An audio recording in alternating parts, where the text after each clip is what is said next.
Dalam nama Bapa dan Putera dan Roh Kudus. Amin. Allah Bapa yang Maha Bijaksana, Engkau mengenal kami masing-masing dan mengetahui kebutuhan-kebutuhan kami. Semoga kami tidak pernah khawatir akan hidup kami, tetapi selalu mengandalkan Dikau dan menjadikan Engkau sebagai satu-satunya harta yang paling berharga bagi kami. Dengan pengantaran Tuhan kami, Yesus Kristus, Putra-Mu, yang hidup dan berkuasa bersama Dikau dalam persatuan Roh Kudus, Allah, sepanjang segala masa. Amin. Apa faedah yang diperoleh manusia dari segala usaha yang dilakukannya?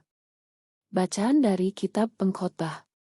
Kesia-siaan belaka, kata pengkhotbah, sungguh kesia-siaan belaka. Segala sesuatu adalah sia-sia. Sebab, kalau ada orang berlelah-lelah mencari hikmat, pengetahuan dan kecakapan, maka ia harus meninggalkan bahagianya kepada orang lain yang tidak berlelah-lelah untuk itu. Ini adalah kesia-siaan dan kemalangan yang besar.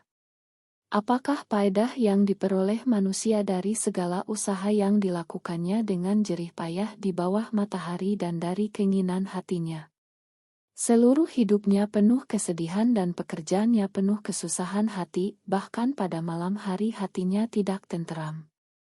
Ini pun adalah kesia-siaan. Demikianlah sabda Tuhan. Syukur kepada Allah.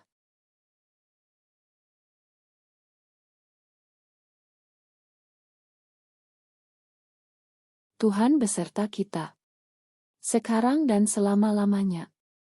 Inilah Injil suci menurut Santo Lukas. Dimuliakanlah Tuhan. Bagi siapakah nanti harta yang telah kau sediakan itu? Ketika Yesus mengajar orang banyak, salah seorang dari orang banyak itu berkata kepadanya, "Guru, katakanlah kepada saudaraku, supaya ia berbagi warisan dengan aku." Tetapi Yesus berkata kepadanya, "Saudara, siapakah yang telah mengangkat aku menjadi hakim atau penengah bagimu?" Kata Yesus kepada orang banyak itu, "Berjaga-jalah dan waspadalah terhadap segala ketamakan. Sebab walaupun seorang berlimpah-limpah hartanya, hidupnya tidaklah tergantung dari kekayaannya itu." Kemudian Yesus mengatakan kepada mereka perumpamaan berikut, ada seorang kaya, tanahnya berlimpah hasilnya. Ia bertanya dalam hatinya, apakah yang harus kuperbuat, sebab aku tidak mempunyai tempat untuk menyimpan segala hasil tanahku. Lalu katanya, inilah yang akan kuperbuat, aku akan merombak lumbung-lumbungku, lalu mendirikan yang lebih besar, dan aku akan menyimpan di dalamnya segala gandum serta barang-barangku. Sesudah itu aku akan berkata kepada jiwaku, jiwaku, ada padamu banyak barang, tertimbun untuk bertahun-tahun lamanya, beristirahatlah, makanlah, minumlah dan bersenang-senanglah. Tetapi Allah bersabda kepadanya, hai orang bodoh, pada malam ini juga jiwamu akan diambil daripadamu. Bagi siapakah nanti apa yang telah kau sediakan itu? Demikianlah jadinya dengan orang yang menimbun harta bagi dirinya sendiri, tetapi ia tidak kaya di hadapan Allah. Demikianlah sabda Tuhan. Terpujilah Kristus. Kalau kamu dibangkitkan bersama dengan Kristus, carilah perkara yang di atas, di mana Kristus ada, duduk di sebelah kanan Allah. Pada hari ini kebanyakan orang tidak menerima, tidak melakukan cara berpikir ini. Banyak orang ingin hidup dalam kehidupan ini, tidak memikirkan kehidupan dunia yang akan datang. Banyak dari kita telah kehilangan rasa hidup yang kekal dan sebaliknya hidup untuk nilai-nilai dunia ini. Mengikuti Kristus menuntut kita bertobat dan menerima pesan-Nya, yang memberi kita cara hidup yang sangat berbeda.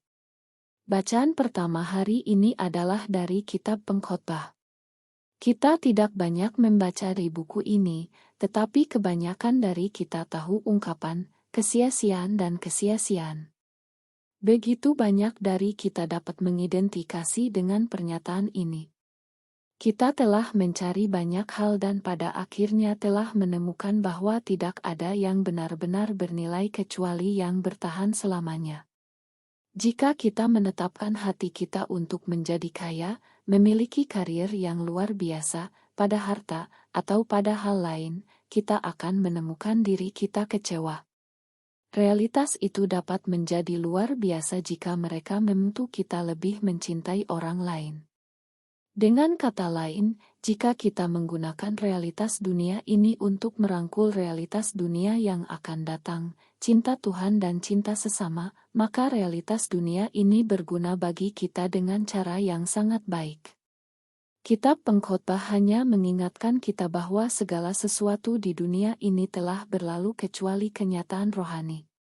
Injil hari ini dari Santo Lukas mengingatkan sekali lagi bahwa kita harus selalu menjaga mata kita pada kematian, pada kehidupan dunia yang akan datang, sehingga tindakan kita dalam kehidupan ini akan dibimbing oleh realitas kekal yang menunggu kita. Tuhan mengizinkan kita untuk bekerja dan memiliki kekayaan. Namun, kita perlu ingat bahwa kekayaan itu bukan tujuan utama. Kekayaan hanya sekadar saran untuk mencapai kebahagiaan hidup. Kekayaan itu adalah milik Tuhan yang dipercayakan kepada kita. Kita menjadi penyalur kekayaan Tuhan bagi kesejahteraan hidup bersama. Sudahkah kita berbagi dengan sesama? Atau sebaliknya, apakah hidup kita tidak bahagia karena pelit dan kikir? Yesus menceritakan sebuah perumpamaan tentang seorang kaya yang memiliki panen yang baik dan tidak memiliki cukup penyimpanan. Ia ingin membangun lumbung yang lebih besar untuk menyimpan hasil panennya. Dia membayangkan lumbungnya seperti piramida yang menjulang setinggi langit. Dan kemudian dia bermimpi menikmati hidup, santai, makan, minum, dan bersenang-senang. Tapi mimpi itu berubah menjadi mimpi buruk ketika Tuhan berkata kepadanya, "Hai orang bodoh, pada malam ini juga jiwamu akan diambil daripadamu. Bagi siapakah nanti apa yang telah kau sediakan itu?" Sangat mudah bagi kita orang Katolik untuk tergoda oleh nilai-nilai dunia ini karena mereka tampak begitu menyenangkan dan membawa kesenangan seperti itu. Tantangannya adalah untuk menjaga mata kita terarah pada Yesus dan membiarkan diri kita dibentuk oleh apa yang Dia katakan kepada kita. Kekayaan dan harta benda tidak memberi kita keamanan. Dan Tuhan ingin kita hidup sederhana dan rendah hati. Terlalu banyak guru saat ini meritakan Injil yang bukan dari Yesus tetapi hanya Injil nilai-nilai dunia ini. Bagi kita yang menerima bahwa Yesus selalu ada di gerejanya, kita memiliki bimbingan gereja untuk membantu kita tetap berada di jalan yang benar. Sekali lagi, banyak orang dewasa ini ingin gereja menyesuaikan diri dengan nilai-nilai dunia ini. Marilah kita berjalan bersama Tuhan Yesus dan gerejanya. Semoga ketika hidup sudah berakhir dan selesai, semoga Tuhan atau orang lain tidak manggil kita bodoh. Melainkan semoga kita dikenal sebagai orang yang meri hidup, yang hidup sederhana dan rendah hati, dan kaya di mata Tuhan.